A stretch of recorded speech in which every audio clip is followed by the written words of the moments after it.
ഷെൽട്ടമായി ഇതാണ് ഇപ്പോഴത്തെ അവസ്ഥ കേട്ടോ. കണ്ട, ഇതാണ് ഇപ്പോഴത്തെ അവസ്ഥ.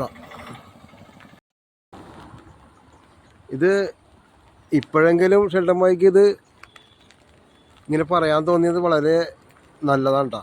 കാരണം ഈ മഴയും കൂടി കഴിഞ്ഞിരുന്നെങ്കിൽ ഇത് ചിലപ്പോൾ മൊത്തം കാട് പോലെ ആയാനെ.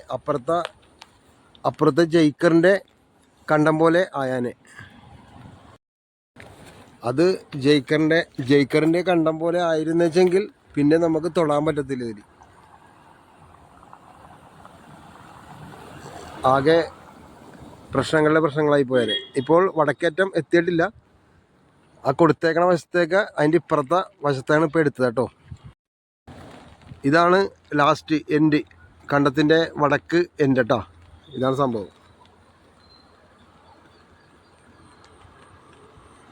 ഓക്കെ, ഇത് ഞാൻ എടുത്തതേ, ഇത് വർക്ക് തുടങ്ങുന്നതിന് മുമ്പ് നമുക്കതിൻ്റെ രൂപരേഖ എങ്ങനെയാണ് ഇരുന്നേച്ചതെന്ന് ഒന്ന് അറിയണ്ടേ.